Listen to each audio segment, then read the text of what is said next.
Nous parlons ce soir d'un peu des animaux, je vous le disais. On va évoquer ces mesures drastiques qui ont été prises pour protéger les éléphants d'Afrique. Réunis à Genève, le CITES s'entendait la convention sur le commerce international des espèces menacées d'extinction a pratiquement interdit la vente d'éléphants sauvages venus d'Afrique. Les zoos et les parcs de loisirs ne pourront presque plus en obtenir. Une décision saluée par les ONG mais diversement appréciée en Afrique. 87 voix pour, 29 contre et 25 abstentions. Il ne faut pas se fier aux résultats du vote. Le test présenté par l'Union européenne a suscité des échanges très vifs entre délégations, provoquant même une interruption de séance. Parmi les principaux opposants, le Zimbabwe et le Botswana, les deux pays estiment leur population d'éléphants trop importante et voudraient pouvoir commercer librement. Le Zimbabwe en a vendu près d'une centaine ces dernières années à la Chine et à Dubaï. Francisco, disons qu'a priori, il faut peut-être saluer la mesure. Oui, il faut saluer cette mesure d'interdiction entre griffes.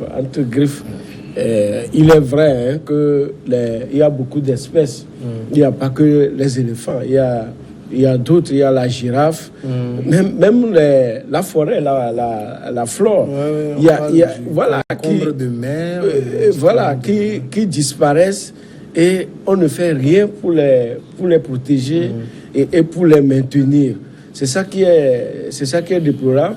Et il faut toujours l'homme blanc pour nous dire que, pour tirer la sonnette d'alarme, pour dire que ça ne va pas, il faut ralentir l'exportation et autres. Le monde est créé de sorte que toute espèce vivant sur la Terre participe à l'écosystème. Je le dis souvent que lorsque les gens vont à la chasse et tuent un animal qui a un bébé ou qui porte des bébés dans le ventre, ce n'est pas normal. Quand nos aïeux ont ce qu'on appelle les totems, les interdictions, les totems ont, quand on vous explique, les vieux vous expliquent que le totem, c'est aussi un moyen de préserver certaines espèces qui deviennent rares et qui sont obligatoires pour, disons, l'écosystème. Il y a des arbres que dans le temps, on ne coupait pas. Et ces arbres étaient au bord peut-être des rivières ou des forêts. Et lorsque, finalement, on s'est déversé là-dessus, on les a coupés, vous allez voir qu'on n'a plus de rivières, on n'a pas de feu, parce que les sources qui venaient et que ces arbres attiraient, ça ne fait plus. Les arbres protégés en même temps, créent des microclimats. Des microclimats.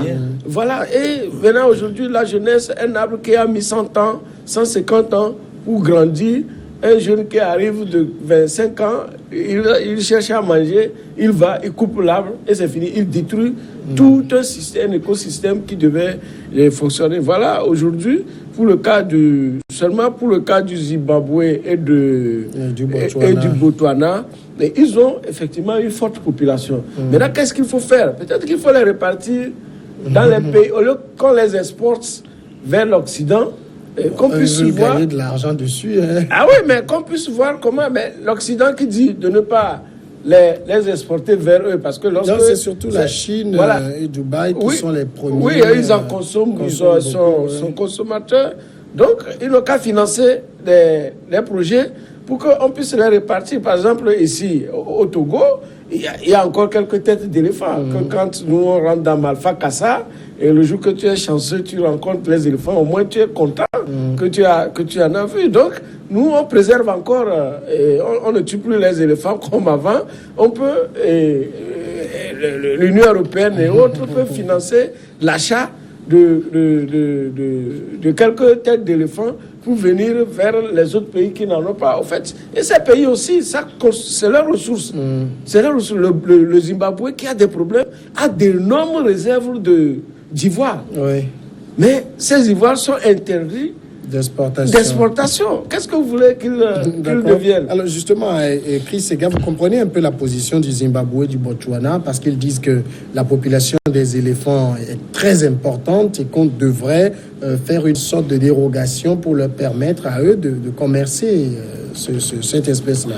Bon, il n'y a pas de règle sans exception. Je crois que, mais ils ne peuvent pas non plus fonder leur économie sur la vente d'éléphants, sur l'exportation d'éléphants. Il y en a combien, en fait? S'ils se mettent à en exporter pendant 5 ou 10 ans, je crois qu'ils n'en auront plus.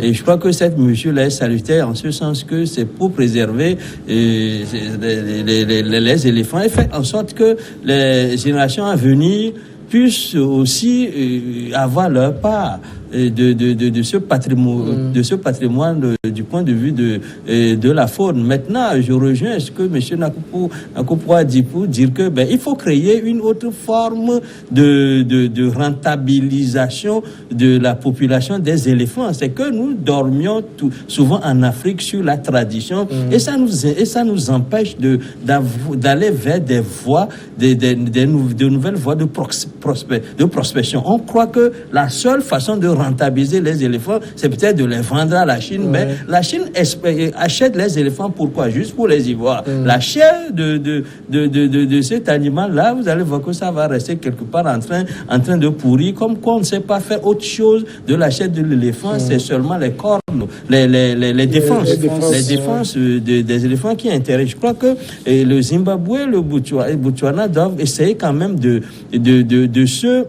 valoriser autrement et les éléphants qu'ils ont, mais dire qu'ils n'ont que le seul processus d'exportation pour valoriser ce patrimoine-là dont Dieu les a, Dieu, la nature et les a dotés, c'est un peu trop pauvre comme argument. Ils peuvent échanger, exporter les éléphants vers par exemple le Kenya, qui n'en a pratiquement plus, mais qui en veut. Ils peuvent envoyer quelques troupeaux d'éléphants vers là. Il y a d'autres pays africains qui veulent avoir aussi ces gens-là, parce que c'est vrai, au Zimbabwe, ils disent que quand il y a un trop plein d'éléphants, ils vont dans les champs des paysans et cela crée des tensions sociales, etc.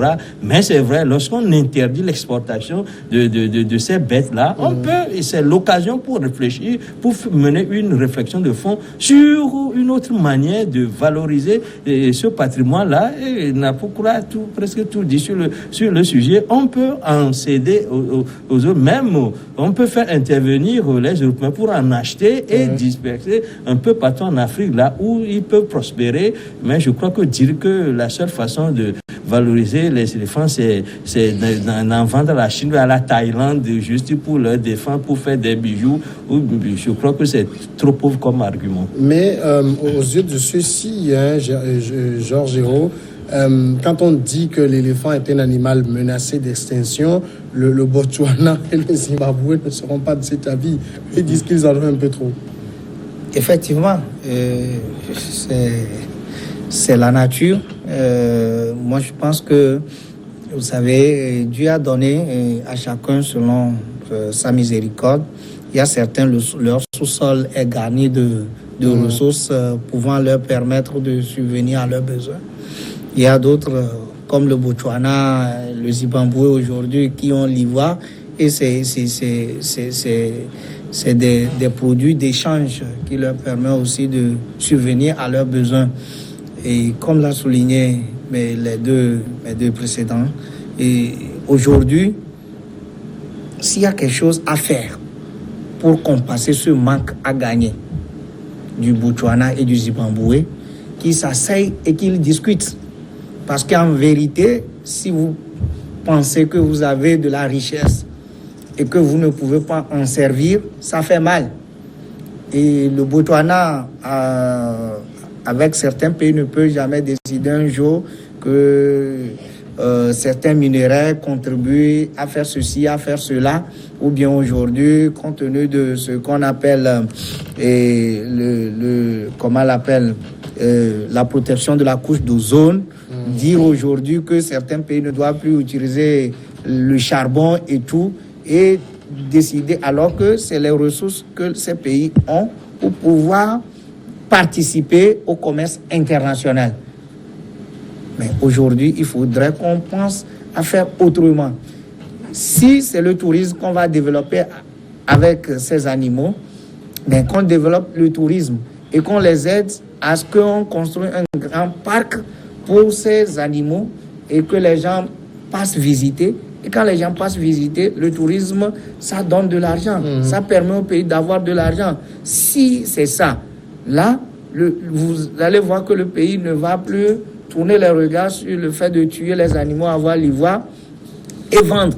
Mais ils vont, même pratiquement tous les pays, les gens vont les envier. Les gens même vont aller chercher à acheter même les éléphants pour construire des parcs. Donc je pense que systématiquement dire que non, le commerce de l'ivoire est prohibé, moi je pense que c'est un peu trop. Mais il faut trouver des voies et moyens pour pouvoir permettre, donner des avantages à ces pays qui en a de trop. La question de savoir si on demande, si on dit que l'éléphant tend à disparaître, le Botswana, effectivement, ils en ont de trop, selon ce qu'ils ont dit et selon ce que le monsieur Egaï dit. Et ces espèces perturbent même les cultivateurs dans leurs champs. Donc aujourd'hui, pour eux, il faut encore diminuer le nombre pour pouvoir les maintenir. Parce que entretenir ces animaux, c'est encore de l'argent. D'accord, Chris? Oui, je voudrais tracer quand même un parallèle avec ce qui est appelé la taxe carbone, par exemple. Vous savez, quand le Brésil et la RDC, comme c'est dit, le centre de l'Afrique, là où il y a les forêts tropicales, et c'est la forêt participe à la régénérescence de l'oxygène, il capte les métaux lourds, il capte le CO2 et puis ça crée un climat de telle sorte que c'est des réserves du point de vue mondial de l'oxygène, etc.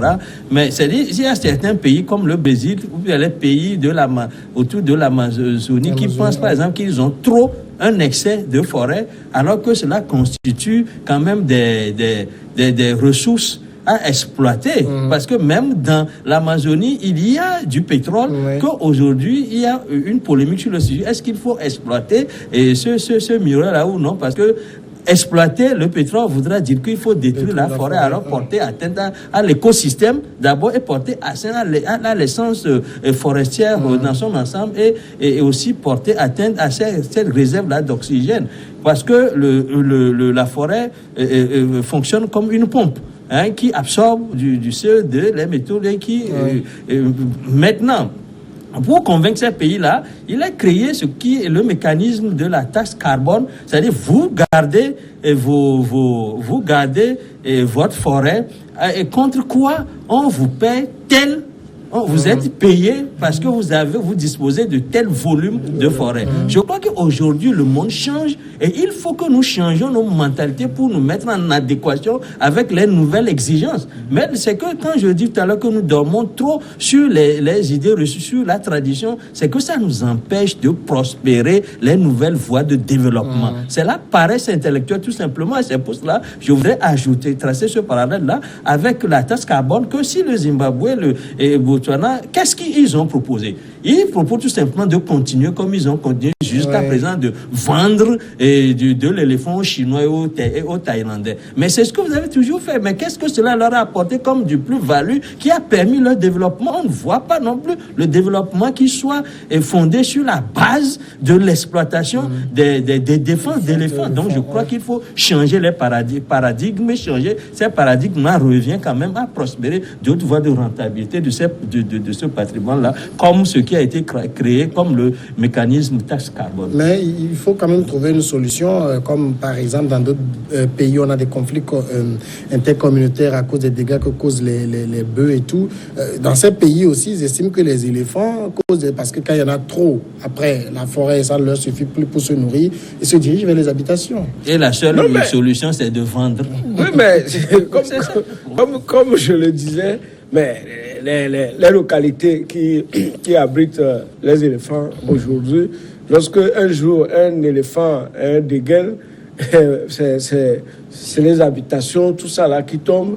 Et pour avoir même une autorisation Et abattre dans le temps, au Togo, c'est seul le président de la République qui prenait son hélicoptère pour aller abattre un éléphant.